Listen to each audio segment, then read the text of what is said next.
Christmas! I'm Davy, and I'm awesome! And welcome to Davy's Awesome Movies, where I review movies that I love. B-rated, alternative, cult-style flicks. Well, this Christmas season I've reviewed the holiday classics Silent Night, Deadly Night, Silent Night, Deadly Night Part 2. So why not finish off the Christmas season with the third installment of the Silent Night, Deadly Night movies? Because they're horrible, that's why. You shut up, guy who looks exactly like me. So without further ado, ladies and gentlemen, Silent Night, Deadly Night Part 3.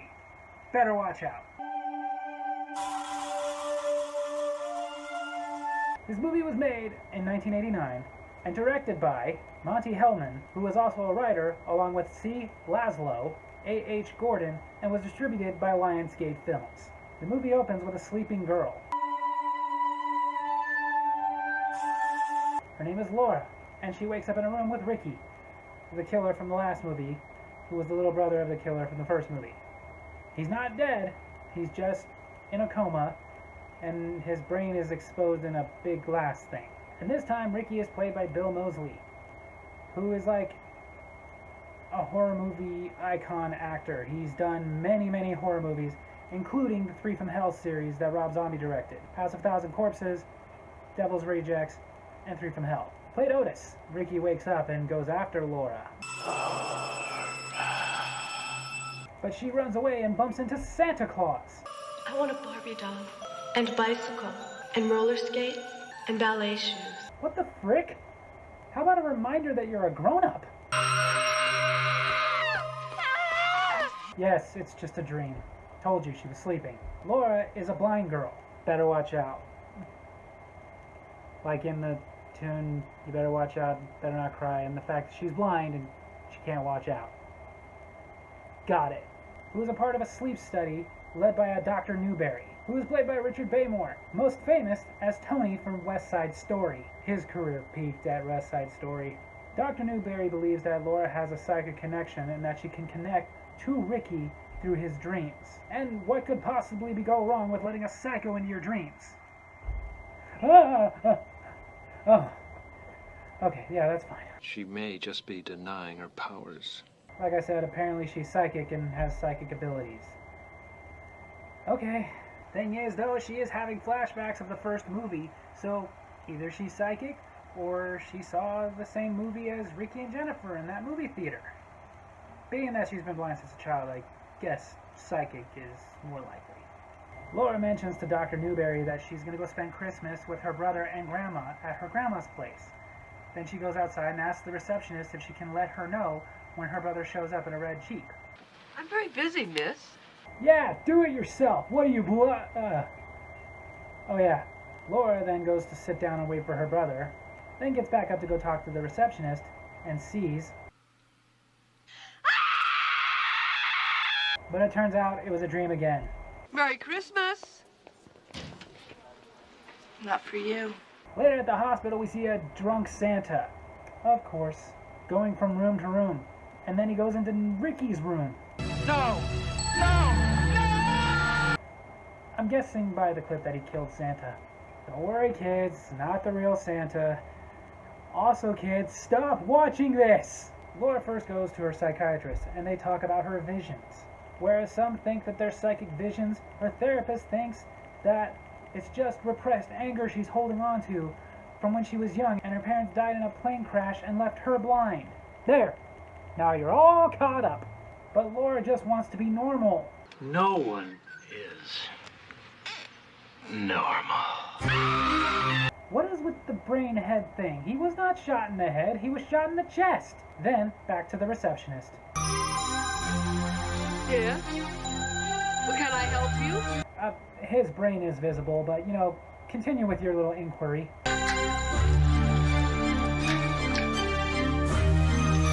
Even in '89, those effects suck. Then Laura meets Chris's new girlfriend, Jerry, played by Laura Harring, which you might remember from movies like Mulholland Drive. I personally remember her from the Thomas Jane Punisher movie, or as I call it, the best Punisher movie. Some of you may be going like, wait, the show is way better than the movie. Okay, but show. I said movie. Get off me.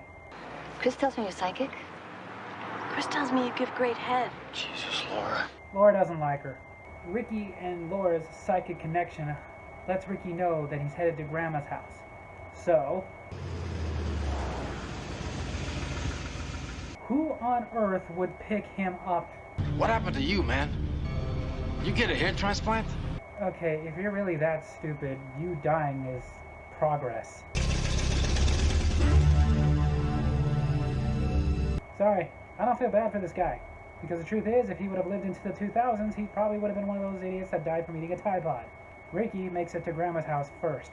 Then, at the hospital, we see Lieutenant Conley investigating the murders at the hospital. And when he finds out it's Ricky Caldwell... I was there. You pumped a dozen rounds into this bastard, blew half his head off. No, you didn't! You shot him 3 times in the chest!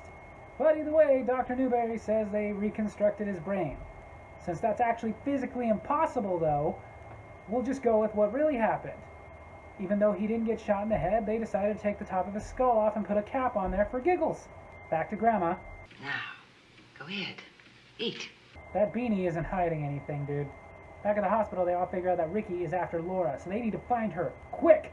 And then back to Grandma's. She finds a present for Ricky. Okay, either she's one of those that gets really upset when you, like, rip the wrapping paper open because she wants to use it later, or he freaked out because she doesn't get that he was adopted by Jewish people. Laura, Chris, and Jerry finally show up at Grandma's house. She's not there. Laura is the only one concerned. Chris even says it's nothing to worry about, even though he has to go into the kitchen and do this. So one of 2 possible explanations here. Either he's not concerned because he's a complete idiot, or she's left with the burners and stove on before. Lieutenant Conley and Dr. Newberry figure out where Grandma's place must be, so they go after Laura. Chris is now finally starting to get worried about Grandma. Did you move your car? No, what? It's not there anymore.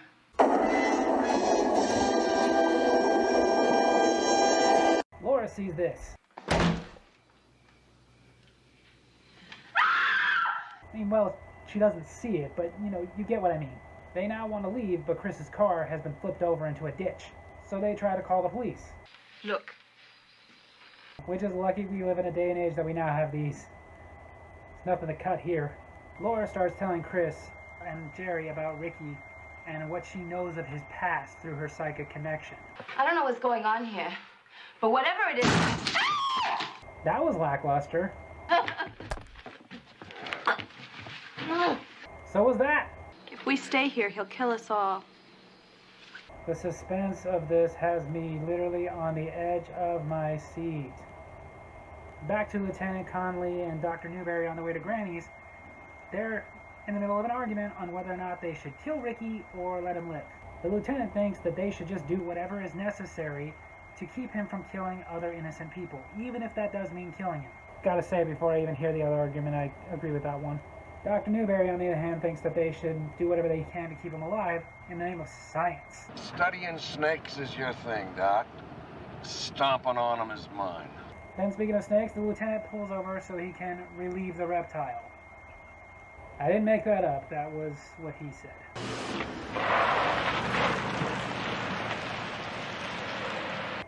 I think even Laura would have seen that coming.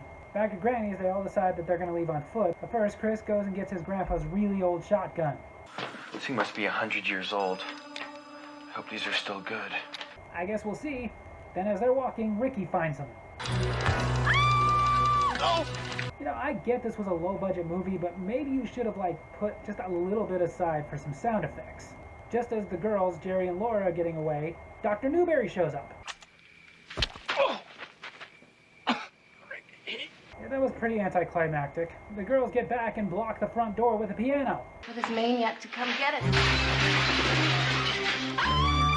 As luck would have it, the girls run upstairs. Because in these movies, they always run upstairs. Laura mentions that her grandpa also had an old army pistol hidden under one of the beds. Jerry says that she's gonna go look for it. She didn't find it.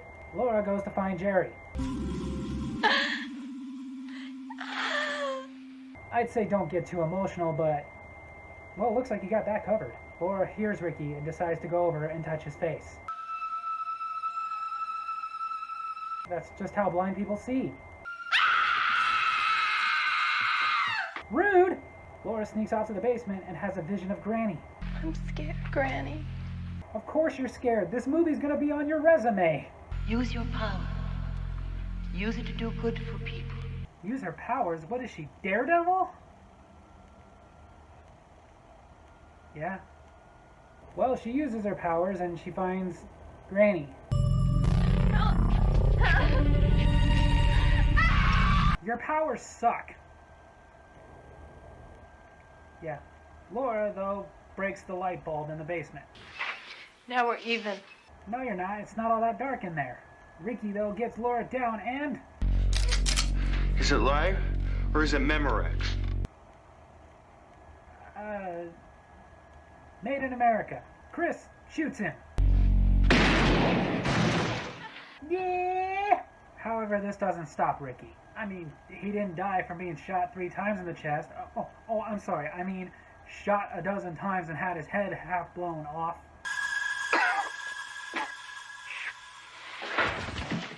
Chris is just not having a good day. I'm over here, Ricky. He knows Laura. He can see. Ricky, though, sees that Laura has a sharpened stick and...